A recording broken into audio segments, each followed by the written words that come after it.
so many times I've wanted to do something and we've gone to sign up for it and they've said, no, you're too young. You're too young. You can't. Right. Well, no, I can. I want to. I'm Wendy Hartsock, science and peptide enthusiast. In this episode of Exploration Science, I had the opportunity to speak with Dr. Daniel Fried and some of his remarkable biochemistry students. You may notice they are not the typical college crowd. Dan and these students are blazing the way to break age barriers in STEM education. I'm Katie, and I'm 10 years old. All right. And where are you located, Katie? I live in Ohio. Ohio. Okay, excellent. I met some of your colleagues this morning in North Carolina and before that in Australia. So that was pretty fun. What grade are you in? I'm homeschooled, but if I did go to school, I'd be in 5th grade. But as you see, I don't just do 5th grade work. Yeah, absolutely. Yeah, tell me, how long have you been taking Dr. Fried's class? I think I started in the biochemistry beta class in March of last year. And then I switched to the alpha class because I had a schedule conflict, but I really like the alpha class because, I don't know, I just do. What's the difference between the beta and the alpha class? Beta was the second group that he ever taught, and alpha is the first group, so. Okay. Yeah. So they were just a little further along in the curriculum? They're like one semester ahead or something. Okay, great. So what so far has been your favorite lesson? Oh, that's really hard to decide. I liked the electrophilic aromatic substitution reactions, but I also really liked the serine protease because that was the first mechanism I learned. But I also really liked the star chemistry because I'm into astronomy, and that type of other stuff I like to learn. I know in that star chemistry lesson, you guys were talking about the formation of molecules and how molecules came to be about. Can you tell me about some of those molecules that you learned about? Yeah, so the first thing we learned about was, I think, how helium was created through fusion of hydrogen, which was the easiest part. And then we learned about the triple alpha cycle, which is done in high energy stars and basically fuses 3 heliums together to make a carbon. But the star has to be really high energy because of the 3-body issue. It's really difficult to have 3 molecules colliding into each other at the same time. So really the only way that could happen is if you had a high energy star. And so that was really interesting to learn the different energy levels and how that correlates to the different reactions. Yeah, absolutely. Something else that you mentioned, you said you really liked the electrophilic aromatic substitution reactions. Is that can you tell me kind of what does draw you to that? Do you have an art background? Do you like drawing? Do you like the arrow pushing? What is it about that? I think aromaticity really draws me because I have many interests, but I really like particle physics. And so resonance was really interesting to me because it kind of reminds me of how it's just the oddness of the quantum world. And so resonance kind of reminded me of that because how can the electron be here and here? It's never in one place at the same time, so I liked that. So tell me about some of the other activities that you're involved in. Really, I do a lot of things. One of my favorite things, of course, is taking Dr. Fried's class, but I take a lot of other online classes too. I take math class, an art class, I can't even remember, a biology class, a French class, a Korean class. So I basically just take everything. That's amazing. What are you learning about in biology right now? Right now, I think we're on the genetics chapter and dominant and recessive traits. And I like that. It's interesting. Very much so. Have you found that taking Dr. Fried's class has sort of helped in some of the other areas as far as making connections between different concepts? Yeah, definitely. Because when I was little, I really liked biology, and so I realized that you need chemistry to learn biology. So that's why I like Dr. Freed's class a lot too, because chemistry is like a central science. Everything is based on that or leads to that. It's like all roads go to chemistry. Absolutely. Yeah. So tell me a little bit about what it's like to learn from Dr. Freed. What are some of the things that you like about his class? I really like that he's not like other teachers I've had in the past that think kids just need to be instructed and they can't really have critical thinking skills. He lets us think for ourselves and use what we know to figure out other things. And he thinks that we can handle difficult concepts. And he lets us ask lots and lots of questions instead of just like saying, you're digressing, we need to get back to the lesson. Nice. So he lets you explore other topics as you're learning. And I've seen that I've jumped in on a class and watched as he was teaching one concept and questions kind of led through. And I think that was actually a class where he taught aromaticity just on the fly. Like it wasn't even planned to do it then. So yeah, that was really exciting to see. What are some other areas that you're interested in learning about? I know that like Dr. Freed really encourages guest speakers, to have other scientists come in. What other areas are you interested in learning about? Yeah, I think it would be really fun if he could have someone talk about molecular orbital theory, because a lot of times someone will ask a question and he says, that's molecular orbital theory. I would really like to learn more about that. I feel like that would answer a lot of the questions that I have. Let me just start by thanking you for joining me on the Exploration Science podcast and taking the time to not only speak with me, but to connect me with some of your students. Yeah, and thank you so much. I'm so glad that you're working with the students too. I think it's going to be so fun for your listeners to hear from them. Yeah, very exciting stuff. So tell me, how did you get to where you are now? What was the process?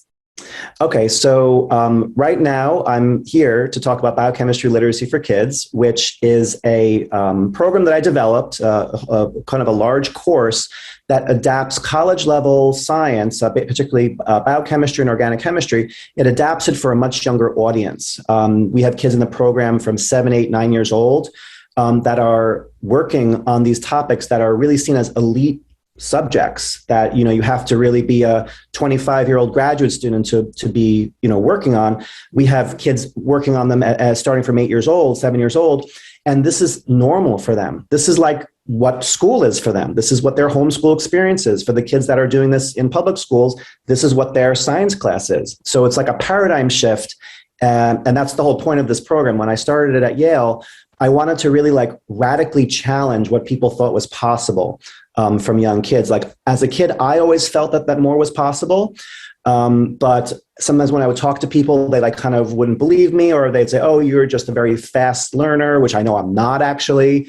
There's something special about me. I really didn't think so. I thought that the way I was and the things that I wanted to learn about, I always knew that everyone wants to do that at that age, at least. I never kind of outgrew that. I kind of like stayed a kid in that I always had this curiosity about the world.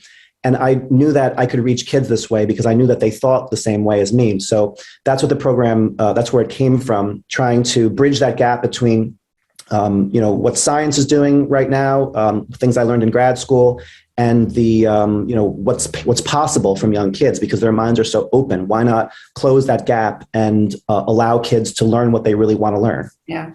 When you were a kid, what were some of the subjects that you were most interested in? I always liked science. I loved science. I was an entomologist. Okay. Yeah, I was an entomologist. Okay. I still have the insect collections. They're still in pretty good shape. That's what got me into science, like just going outside and like just absorbing nature. And that was a time when there was no internet, obviously. So I had a couple field guides, and that was my world, like trying to understand what was going on in ecology and, learning all these different, animals and plants and things. I was also a music kid. I was also an art kid. So this program brings together a lot of different things. Actually, I wasn't always even a science major. I was a music major as a freshman. So one of the unique things about biochemistry literacy is that I integrate different kind of pedagogies from my background into a science curriculum. So the thing is, I don't know if there's that many people doing science curriculum development that have a very strong art and music background. So some of those ways of learning actually are part of this, which is, I think, what resonates with kids also. It's a very fresh take on science learning in a way. Absolutely. No, I think, so first off, I have had a brief stint as an entomologist myself. I was actually working in a phycology lab, and I was cataloging insects and also plankton from the Colorado River. But, I love plankton. Plankton are great. I mean, talk about like copepods, Daphnia, they're all awesome, right? I think we have a microscope sitting on the floor, and every time we go outside, I take a little sample, and my 4-year-old and I look at it, and that's what we do. Oh, it's so much fun. Yeah, entomology, and then also, the whole river systems and plankton, it's all very exciting. I could nerd out for a while about that, but we're here to talk about biochemistry literacy for kids.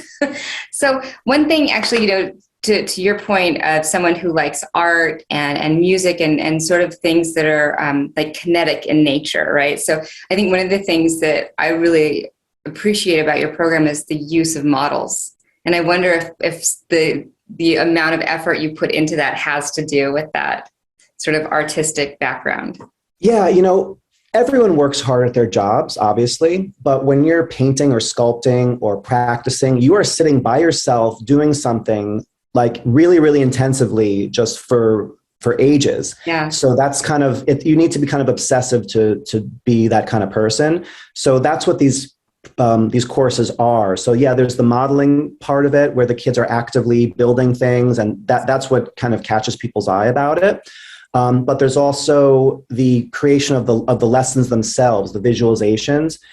Just to give you an idea, I just created a 3-lesson series on stellar nucleogenesis, like how all the elements are made, which is fascinating. I never knew this stuff, but I've been working on it for almost 8 months now on a daily basis. So you have to really want to do this. So that might be something that sets it apart.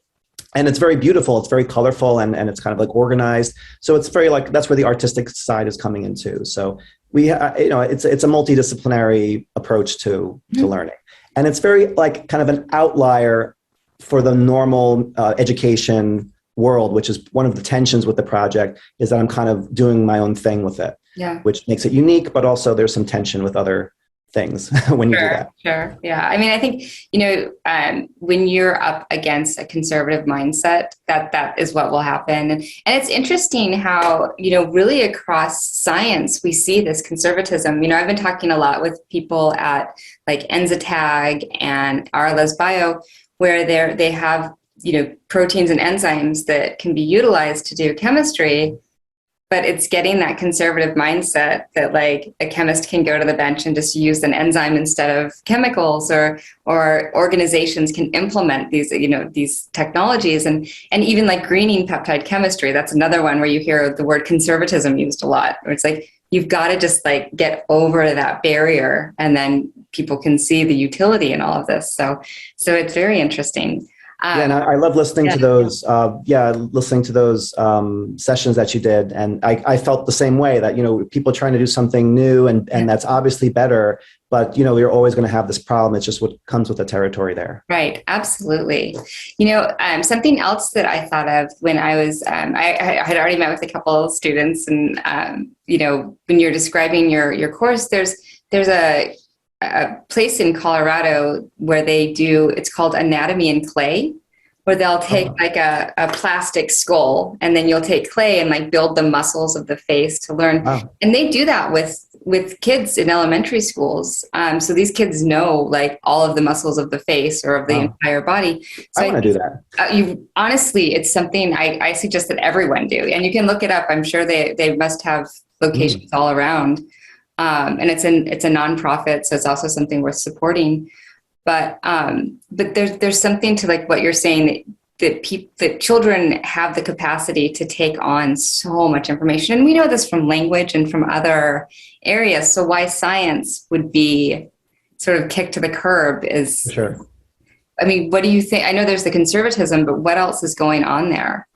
Well, yeah, just another one part of the founding of the whole thing, the origin story.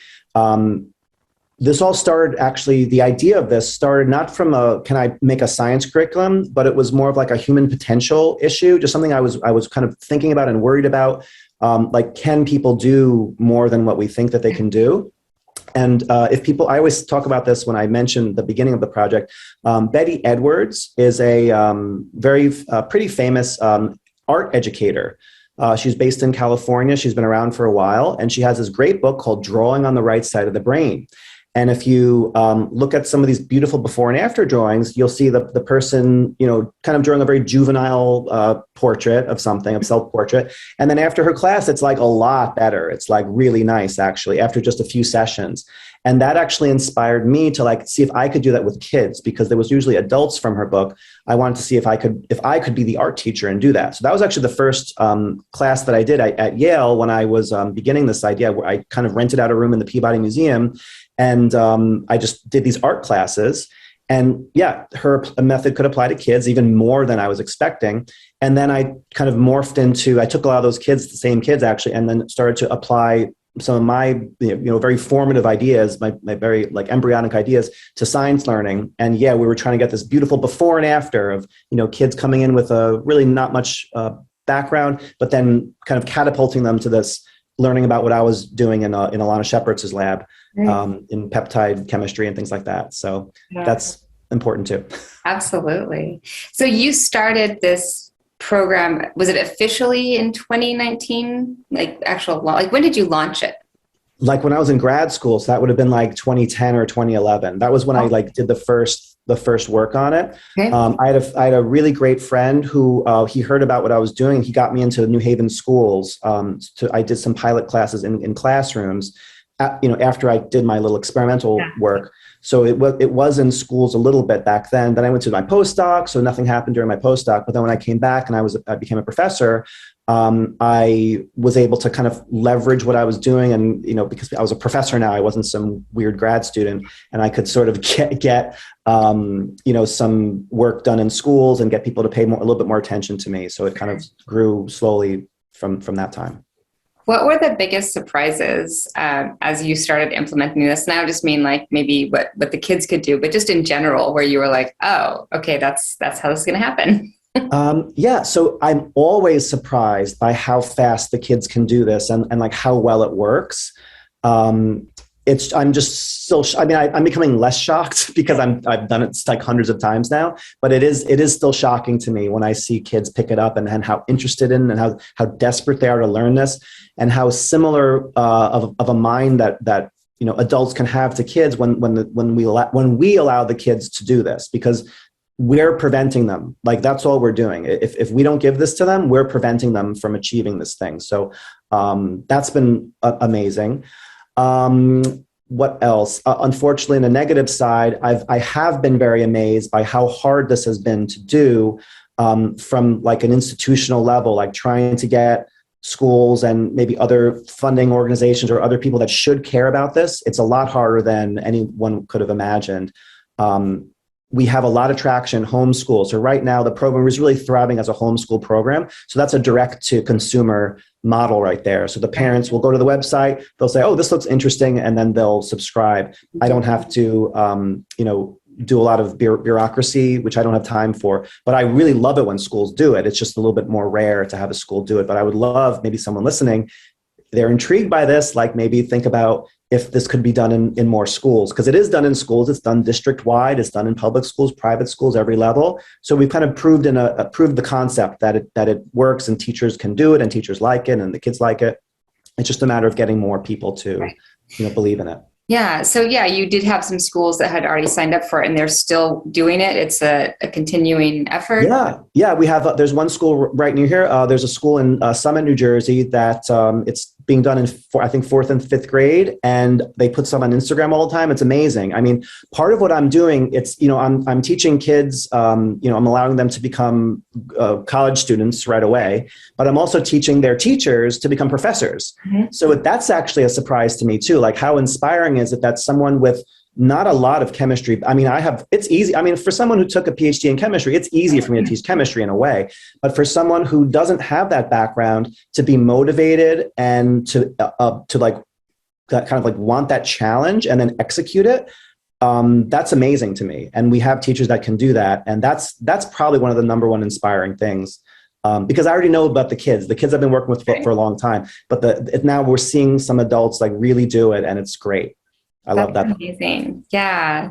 I would think, that could, I mean, now that you were speaking about it, that could be a hurdle. Yeah. How do you get someone who was an education major who had 2 semesters of chemistry now to teach biochemistry, which they wouldn't have seen in general? Yeah. And that was part of the challenge that I realized was going to be with this from the very beginning. Like, how am I going to get someone with 1 or 2 semesters of a basic chemistry course to do any of this?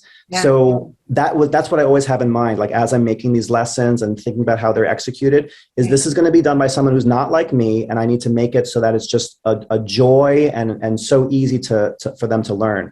And it seems to have panned out, and it can work. One thing that is happening, these kids are sort of graduating from the program. Yeah. They're completing the 12 lessons. So just because I think people listening may not know what it actually is, they start off, the very first lesson is they learn about, they actually learn about chemical bonding, but in Pymol. So they go into Pymol and they explore hemoglobin, and they start to see patterns in how the atoms are connected. And that's how we introduce covalent bonding. And they remember that forever.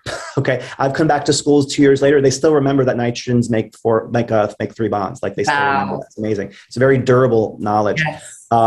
Anyway, so we learn about covalent bonding. We move to things like hydrogen bonding, intermolecular forces, and then we sort of go on this grand tour of biochemistry where we studied lipid membranes and protein folding. I'm a protein folding person, so I love protein folding. Polysaccharides at a very deep level, and DNA, genetics, and things like that. So that's the kind of like tour that I'm giving them. Once they're done, they hang out on Zoom still. I teach them organic chemistry and special topics. It's basically a special topics course once they've graduated from it. But yeah, that's what we need though. We need somewhere for these kids to go, because these kids are supercharged. These kids, and you'll see it when you have seen already, these kids want to do something with this information. They want to do research. They want to do computer modeling. They want to do all kinds of things. So we need, a speaker. A speaker is always invited to come to one of these Zoom sessions. We'll make a special Zoom for them, and you'll have dozens of kids from all over the world watching. But yeah, we need somewhere for these kids to go to apply this knowledge and to be useful, because these kids are going to be the high-level scientists in the future. Like, there's no escaping it. These are special. They've made themselves to be special kids because they've been involved. So yeah, we need some help now. That's what I'm here to find. Some help with this, because it's been just me this whole time. Yeah, and you've been one of my best supporters all throughout COVID. You're one of my people in my corner all the time. So thank you for that. Because what you're doing is incredible. And you're right. I mean, so I've jumped in on a class and was talking about microwave chemistry. And you're right that, first off, watching them learn, I can't remember you started teaching them aromatic compounds, just kind of on the fly. I think you were teaching one lesson and you're like, oh, let's talk about, benzene. And so anyway, so that it was amazing. They just picked it up like quick, within seconds. They were like, oh, okay, we get this. But the other cool thing was when I was talking about what I do, because I work in the field of microwaves, how quickly they were like inquisitive. And one kid asked, he's like, do you mean like a home microwave? And then I started explaining the differences and the similarities. And it was like, yeah, I mean, they were so excited to learn more. Like, that's what they want, like you said, is more. And then I think, the other aspect that you're talking about is that they have so much creativity that someone could tap into for a research project. Yeah, that would be incredible. Yeah. And we've done so much in a year and a half with these advanced kids, and just what's the next 2, 3, what is that going to do? I can't even understand what that's going to be for these kids. So, yeah. I mean, they could also be teaching this course too. That's something else, right? I mean, you basically made a bunch of mini professors to go out there. Something else I was interested in, so I know, so you were a professor for 6 years, and then now you've transitioned to a high school. So you have the 2 platforms, right? So you've got the in-person high school, and then you've got this virtual platform that you have. They're very different things though, right? Because one is totally focused on teaching young people college level. What is it in the high school side? are you stuck with the traditional curriculum? So where I'm at right now, it's the Pingree School here in New Jersey in Basking Ridge. And yeah, it's a very unique place for me. That's one of the reasons I'm there. They have a very like protein and, you know, kind of very like almost college level curriculum already. I'm teaching protein folding to 9th graders right now. There's a connection with the PDB. There's been PDB collaborations at the high school. And many of the other teachers are, PhD biochemists and things like that. So it's a really unique place. We have a beautiful research lab. I have a research group of 6 kids, and actually we're getting more done now than I've ever gotten done. It's just a really nice place to work. I'm doing some protein expression. I'm expressing some fluorescent proteins that we're going to look at. So it's a very college-like environment. So it's actually really, really nice. I don't mind it at all. Right. And it's more convenient for where I'm living now. So I'm just very happy with this move. Yeah. So, yeah. And so I know that, your goal is to get the biochemistry literacy for kids into sort of high schools and junior highs and elementary schools right across the United States. And I suppose, is the main target actually elementary school? Well, yeah. So this has been the thing. Right now the main target is homeschool because that's right. Where I'm getting the most traction, actually. So right now the program has kind of morphed into geared for homeschool. And honestly, there's always been this dialectic between the different things. Like, yes, I'm working in colleges and high school, and I'm doing the little kids in the homeschool, and I'm trying to get into schools. But all those things kind of like reinforce each other. So like every time a school takes it, that teacher will say, oh, can we have this and this and this? That'll make it better. So I do all those things, and that makes it better for everyone else. And then let's say the homeschool parents have an idea, I'll make it better for them. And I do something, some other teacher in my high school, I learned from them, then I can bring something in. So I take everything in. It's really great to have all these different outlets for it. And it's just, I think it's all going to develop in time, like together. And there's not a lot I can do to control it. I just have to like try everything I can, and it'll just get better and better over time. So that's all I can hope for. Hey, that's a good hope to have. Well, I see we have a special guest that has joined us. Sophia, are you there? Yes, I'm here. Hi. Wait, where's my video? Hello. Hello, how are you? Good, how are you?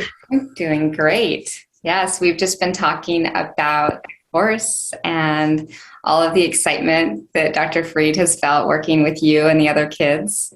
Let's first off, so you're Sophia. How old are you, Sophia? I'm 12. 12, all right. And how long have you been taking Dr. Freed's course? A year, I think. Okay. All right. That's awesome. I think. Okay. It doesn't have to be exact. And so if you're 12 with that, well, actually, where are you located, Sophia? I'm in Australia, on the west coast in Perth. Okay. Right. Excellent. Which makes it very difficult to do stuff because Daniel says, it's this amazing course. I think you would really like it. Oh, wait, it's at 2 a.m. in the morning. That's not going to work. She's a real trooper. She wakes up early every morning for her to do my evening classes. And it's really amazing that the kids will do this to learn biochemistry. It's worse in the winter because in the winter you start at 6 a.m. Yep. Well, pretty soon, Sophia, you'll be able to teach the course, and then you can teach it at an appropriate time for your Australian colleagues. That would be fun. Yes. So, one thing that I was really interested in was to learn from you, Sophia, what part of the course is your favorite so far? That's a really tough one to call. Probably either the organic chemistry we've been doing at the moment or the star chemistry. Yeah, star chemistry. The star chemistry is pretty cool. Yeah. I need to learn more about that from you all. The star chemistry started because I was wondering, why is there so much nitrogen-14 in the world? Why not nitrogen-15? It's not radioactive. Like those are the kind of questions that are so obvious, but we don't, as trained scientists, we don't think about that stuff. We just kind of do the molecular weight. We calculate what we need. So this is a whole mini course about answering those questions. So kids love it. Yes, absolutely. No, it's super fascinating. And then another question that I have is, what's your favorite molecule that you've learned about?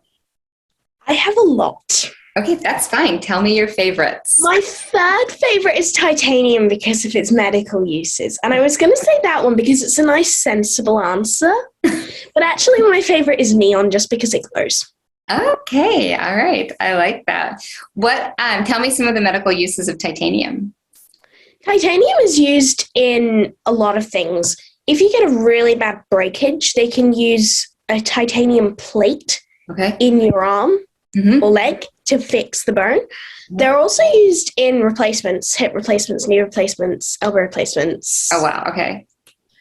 And why is cranial plates? Oh, okay. And Sophia, we got to get this on. You had the greatest expression for titanium because we're talking about titanium right now in the context of stellar nucleogenesis and the end of the star's life and everything like that, and where titanium comes from. So do you remember what you called it? Space metals. Nice. I love that. So what is it about titanium that lets it be useful as a medical implant? Titanium is useful because it doesn't rust. Titanium essentially stays brilliant and new, even through bodily functions for years. Actually, right at the moment, they're replacing titanium with carbon fiber. Oh. Because a long time ago, they started trialing different substances. They used ceramic, which I would say is not a good idea because if you break that, that's going to be even worse than breaking a bone. Right. Because you're going to have ceramic pieces all over you. But they tried all sorts of substances, but one that they didn't try was carbon fiber because it didn't exist.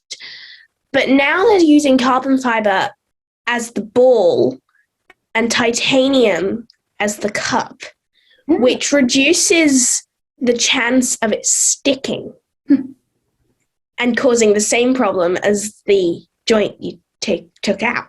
Right. Wow. So a space metal carbon fiber joint. That's where we're headed for the future. That's great.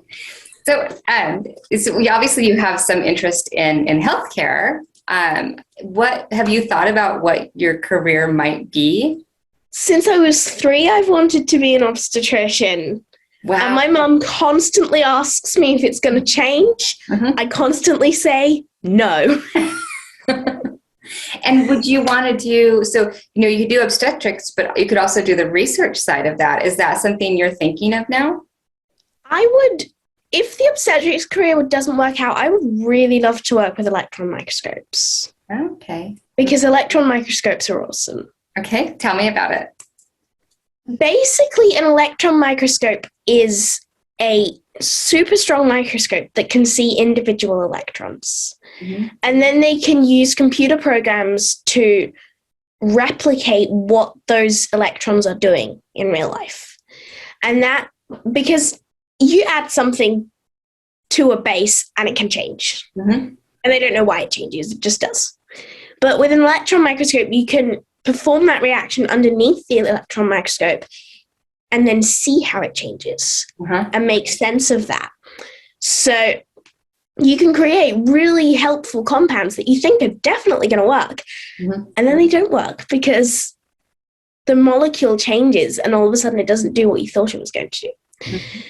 But with an electron microscope, you can see inside of the reaction and you can see why it doesn't work and how to fix it. Or if you can't fix it, that you can't fix it. Is there an image that sticks out in your mind of a particular reaction or? Probably the molybdenum calcium reaction that was taken at Carolyn University. It was the first electron microscope image that was ever taken. Oh, wow. And it's essentially, it's an image of a compound 2 atoms thick. Oh. This is how strong this microscope is. Wow. And essentially, it's one layer of molybdenum atoms and another layer of calcium atoms. And they form together in a swirl. And there's like 3 swirls on the image. And it's really cool. Yeah, that sounds cool. That sounds like something that Dr. Freed would like with his artistic background. Oh, Probably cool. have something really cool, right? I'll look it up later. I'm going to check it out. But it's really cool to go into the chemistry of it Mm-hmm. and see why it looks like that, how it looks like that. Right.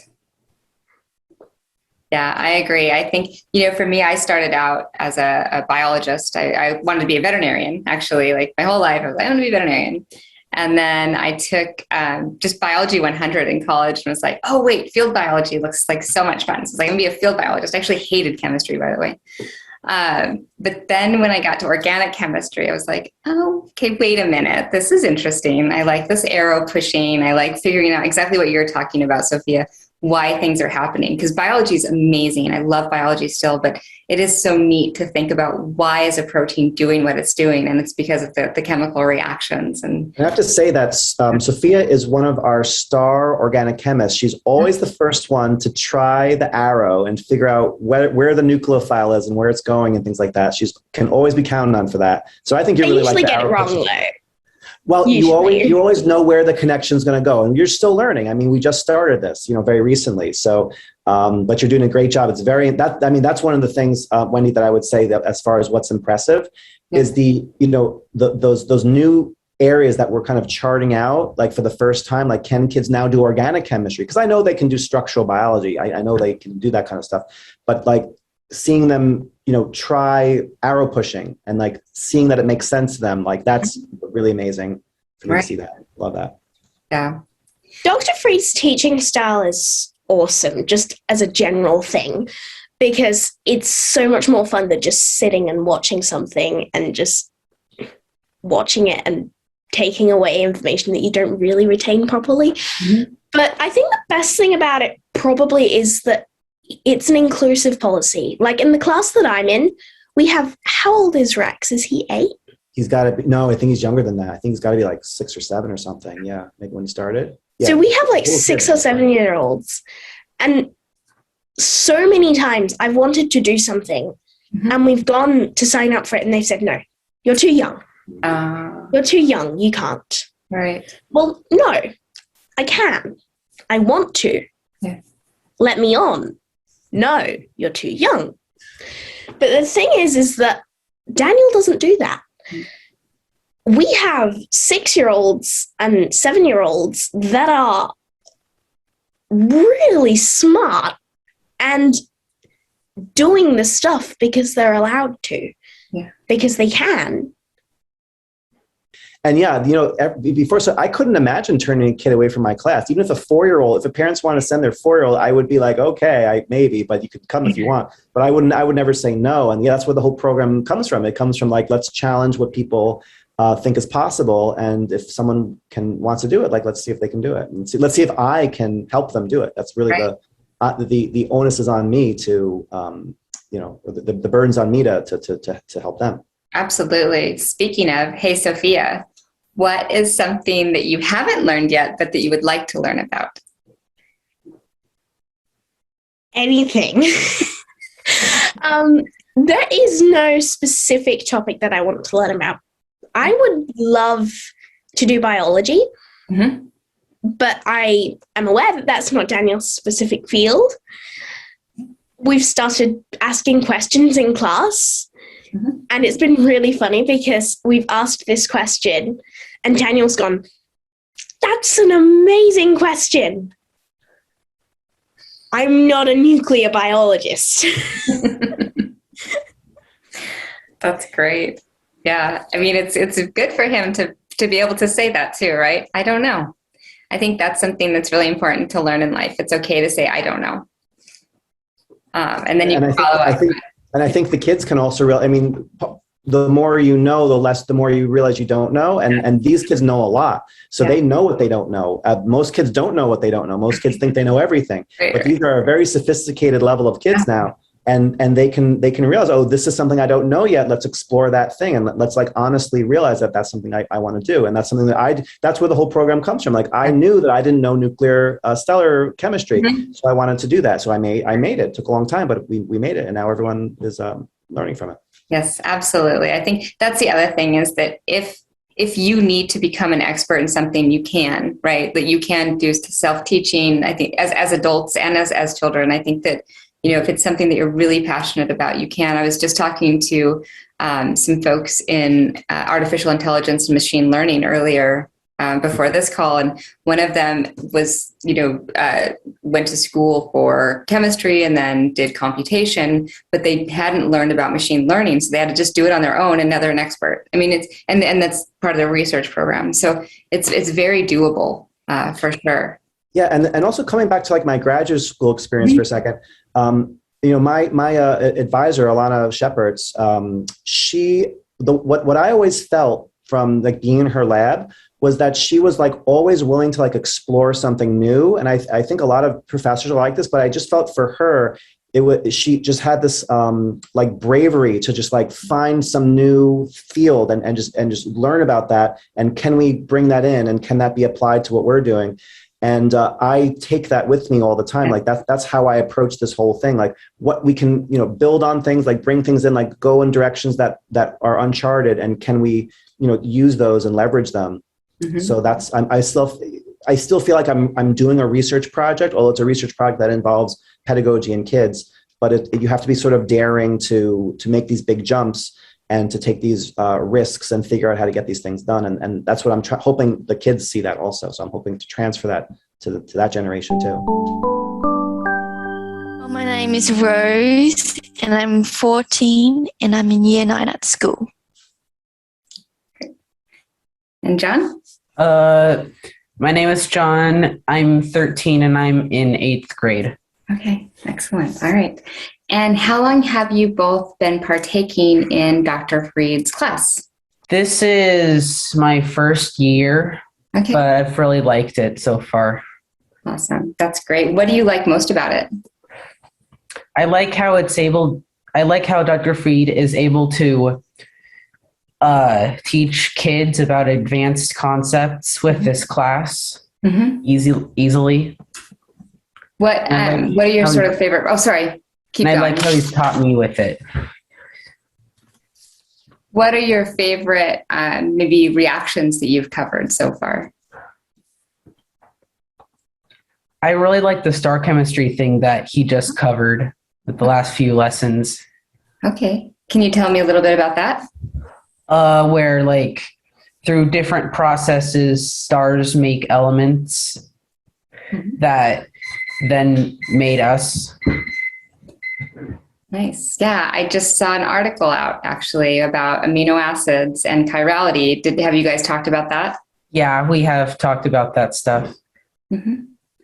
That's great. What I guess, the way the class works is that Dr. Freed, he lectures, but you also are using models, right, to really connect with the molecules. Can you tell me about how that's useful? And So, yeah, if the molecule is small enough, we have certain pieces that represent certain atoms, and then we can build the atoms together and really model and see for ourselves what's happening.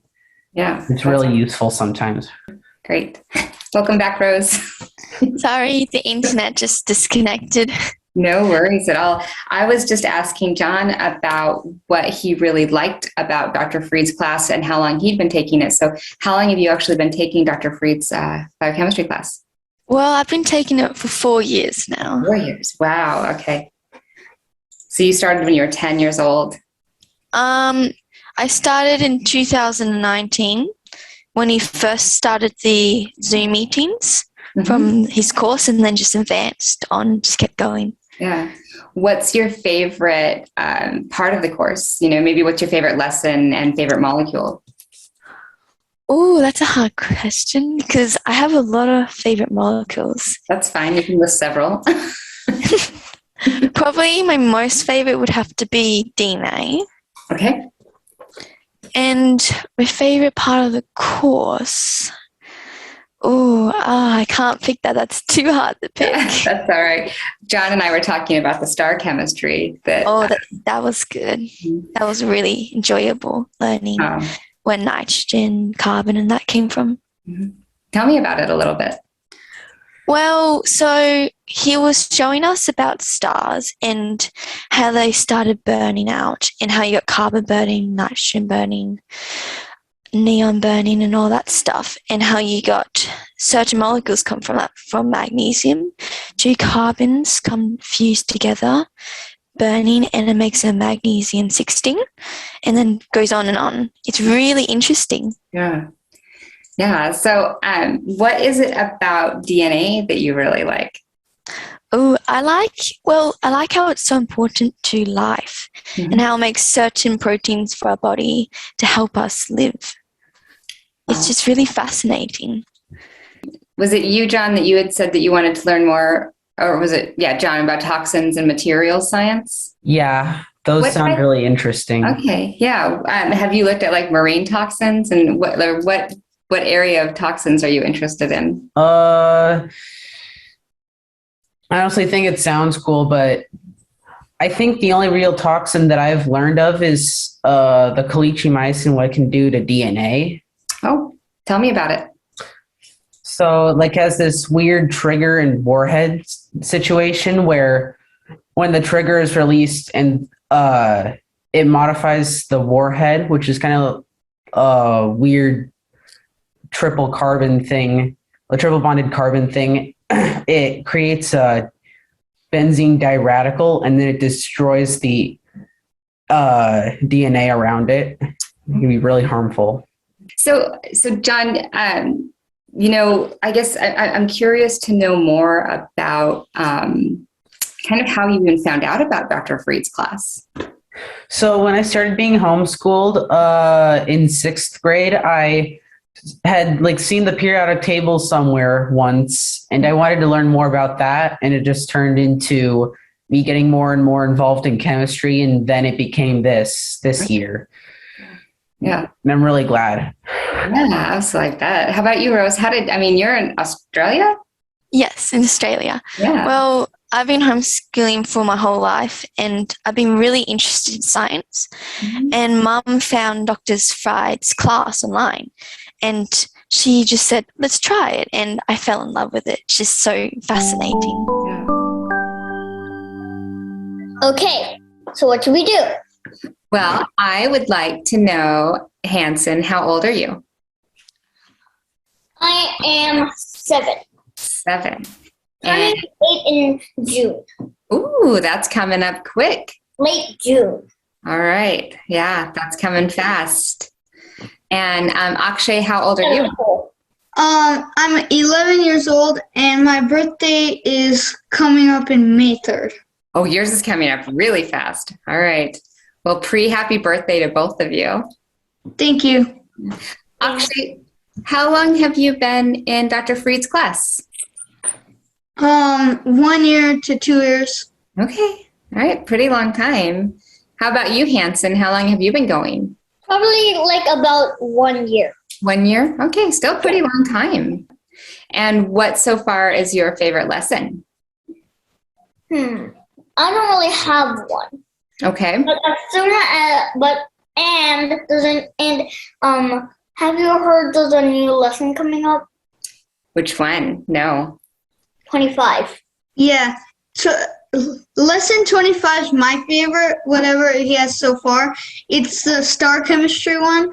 That's my favorite. Can you talk about it a little bit, Akshay? Why is it your favorite? Sure. So it's my favorite because it talks about stars and the reaction that happens inside of them. So for example, we have the sun. It mostly does proton-proton chain reaction, which is when basically protons, a few protons collide to make a helium, and it also makes a lot of energy. And that's mostly what the reaction that the sun does.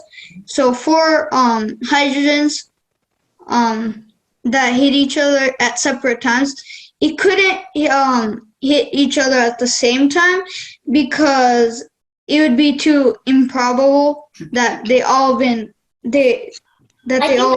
I think you're talking about heliums. Yeah, the hydrogens fusing to make heliums. Yeah.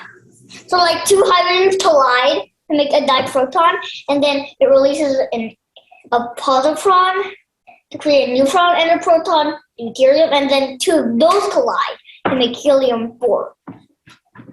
And two of those collide, beryllium-8, and they separate immediately, on and on. But there's a teeny chance that another one comes before the atom, the beryllium-8 decays, and makes carbon-12.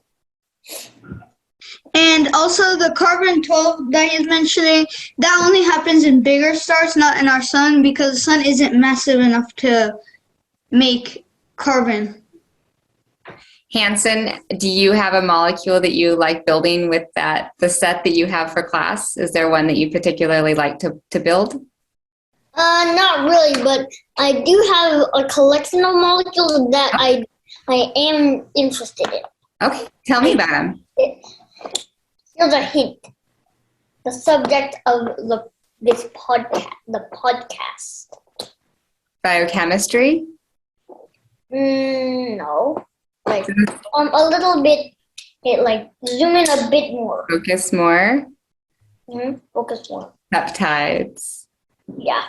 Ooh, tell me about peptides. Tell me all about peptides. Now the thing is, so the protein bond is not an N single bond C. It's not N double bond C, and it's like more like N double 1.5 bond. Mm-hmm. How do you describe that behavior? What's the word to describe that? Let's see. Starts with an R. I think I Awesome. Yeah. Got it. Yep, that's exactly right. resonance. Yep. Resonance. I'm curious. I know, it's fairly early in life, but I'm wondering what types of careers are you guys interested in? What do you want to do with your time? Hanson? Go ahead, Akshay. Yeah. So one of the things that might be is an inventor. So I might invent things that are related to the human body. Okay. Maybe nanorobots or something like that. And if I know peptides and biology, that'll help me design and develop the product better. Mm-hmm. Yep. Like how to program it, the design that'll best work. And if I'm working, maybe they have a defect in some gene. I can research and learn better about it, and I can develop the product. Mm-hmm. Yeah. That's a really cool field, I think. How about you, Hanson?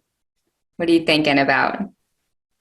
I don't know, maybe make new theorems about math or something. Oh, okay. Yeah. Discover them. Mm-hmm. Mm-hmm.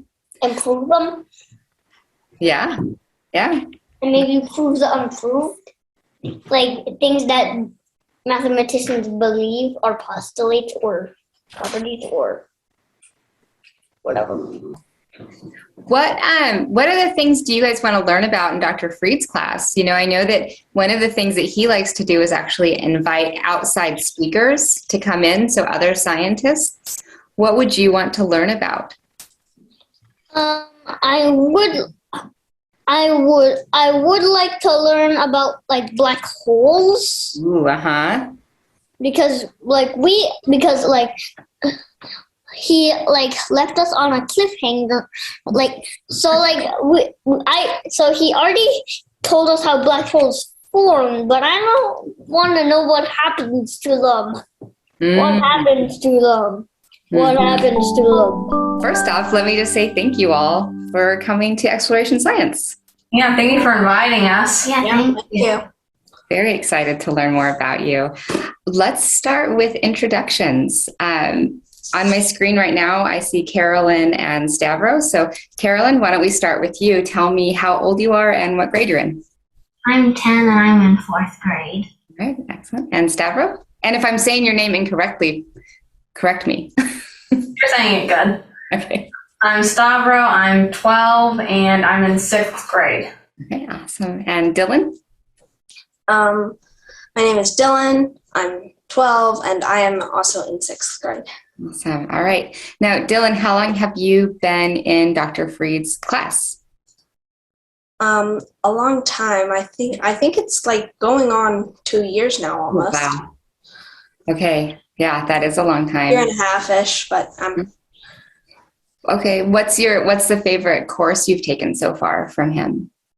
I mean, I really liked the radioactivity lesson. Okay. Awesome. Yeah. That was really fun. I'm kind of into radioactive elements. Okay. What do you have a particular radionuclide that's your favorite? I like them all. All right. How about you, Carolyn? What was your maybe favorite or top of the list for courses? I really liked when we talked about proteins, but I also really loved radioactivity. Okay. Nice. How about you, Stavro?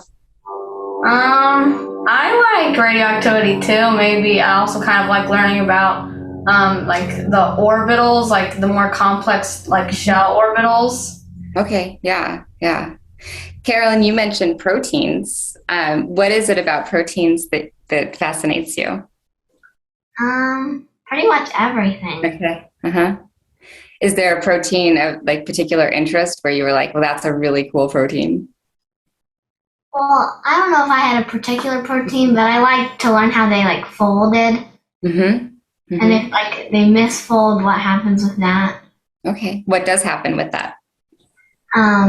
Like you can get like there's like different things that come in, and like you can get, I'm not sure if I remember correctly, I think you might get like Alzheimer's. Or, like fibril formation?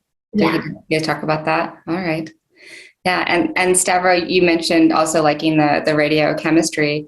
Is there like a particular field that you're interested in, like medical or just theoretical? Like what about the radionuclides do you think is the most interesting? I don't know. I kind of just like maybe learning about how they, like how the like different particles fly off them and how if they like hit your DNA or hit another like molecule or protein, they could like damage it. Mm-hmm.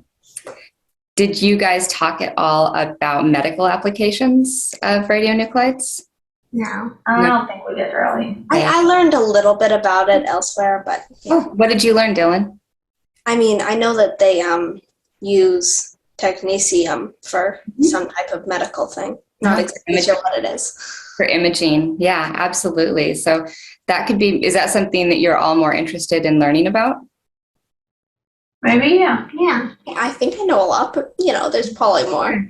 I know that you get like guest speakers can come right to Dr. Freed's class. So maybe it would be fun for someone to come and give you a lecture on medical uses of radionuclides.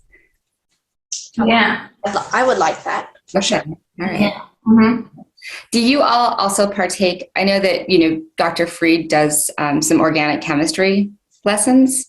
And that's certainly what I've seen when I've dropped into the class, which I know other people are invited to drop in, other scientists as well. And I was amazed to see how quickly you all learn these reactions. Carolyn, do you have a reaction that you really like to draw out or model? I don't think I really have a favorite. Okay. I kind of liked all of them. Okay. How about you, Stavro? I liked all of them, I think, pretty good, but like reactions, I kind of like glycolysis. Okay. Oh yeah, me too. Yeah. What do you think is interesting about glycolysis? I think it's cool because learning like about how like glucose is extracted into making energy. Yep. Nice. How about you, Dylan? Do you have like a favorite pathway or reaction mechanism that you find that you connect with? Well, I mean, I really like photosynthesis. Actually, the light-dependent reactions. Yes. And citric acid cycle. Okay. Awesome. What are some of the other areas that you guys are interested in? Dylan, obviously you're going to Dr. Freed's class. You're learning all this really cool chemistry. What other areas of science and also outside of science are you interested in? I really like, inside science. I like biology. Okay. Let's see. And outside of science, I really like music, ukulele in particular. Oh, wow. It's my favorite instrument that I play. That's awesome. Maybe you can play a ukulele song next time we meet. That would be pretty cool. We could put it into the podcast. Or I could grab one right now. Just kidding. Grab it at the end. We can do a little ukulele song at the end. Stavro, same question to you. What are your favorite sort of science, other areas of science, but then also outside of science? Maybe in science, I think maybe learning about reactions, like how what the reactions, how they work, and what they like carry out. What's like the product of them. Mm-hmm. Maybe also learning about the human body and learning about how the human body works. Mm-hmm. And maybe outside science, I like music. Like Dylan, I play the drums and the piano. Wow. Okay. And I also like technology. All right. What specific technology? Maybe like computers, learning about computers, how they work. Mm-hmm. Yeah. Awesome. And Carolyn, how about you? What are your favorite topics in science and outside? I think inside science, I like biology, and I also like just learning about like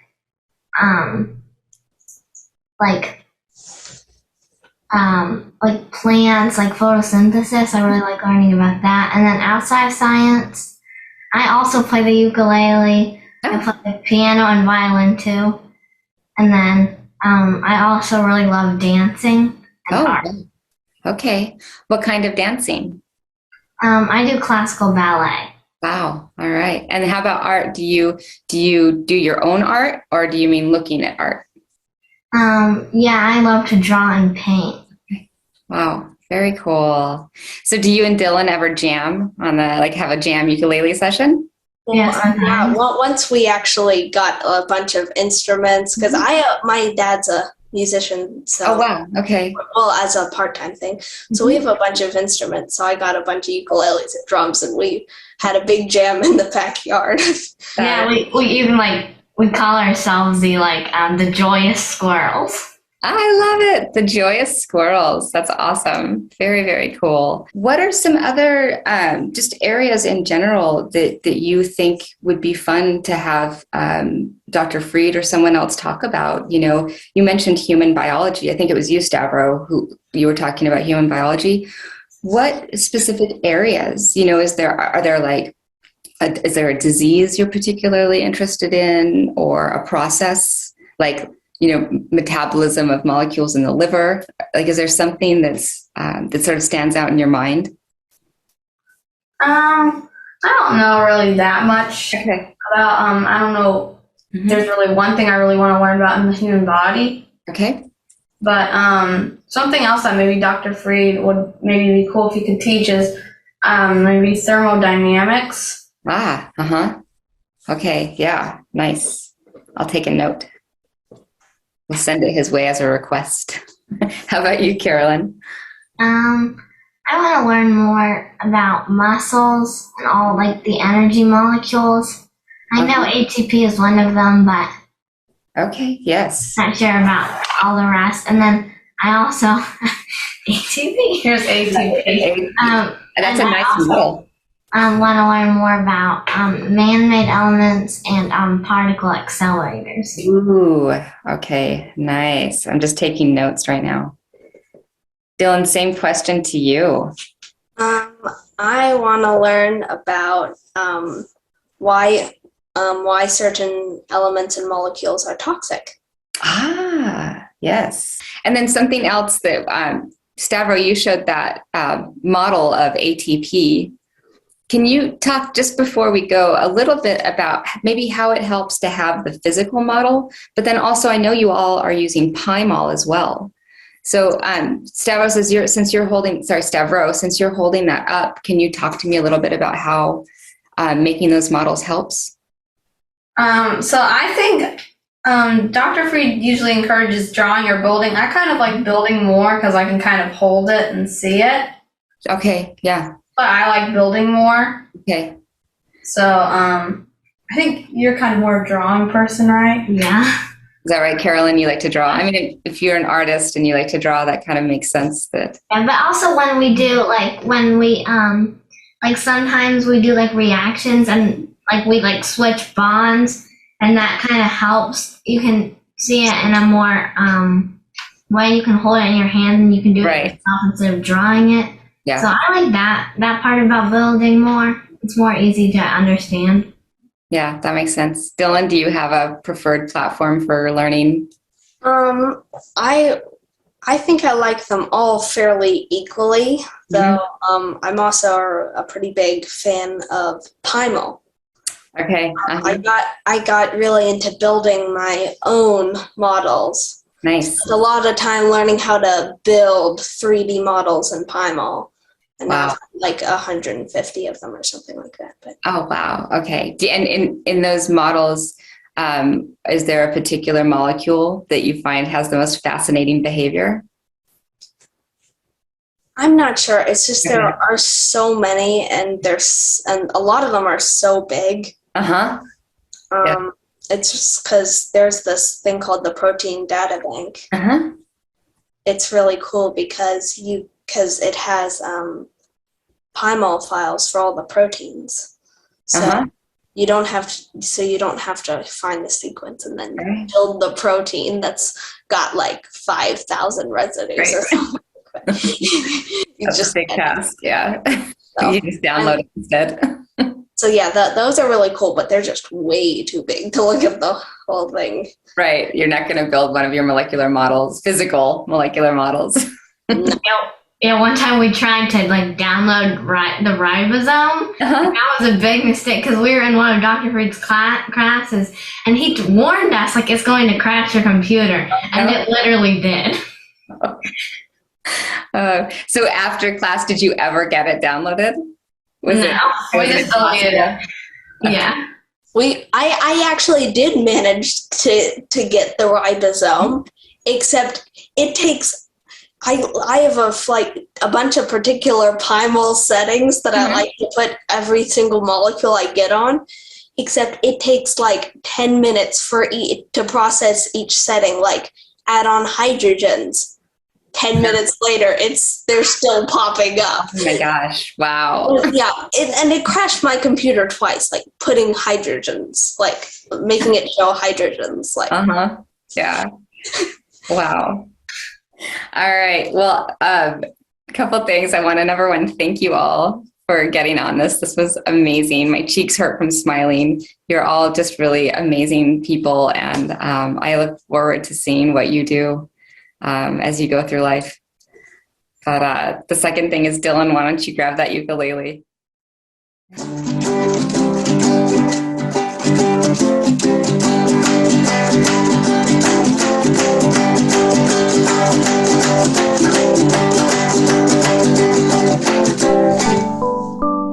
Thanks for tuning in to this special episode of Exploration Science.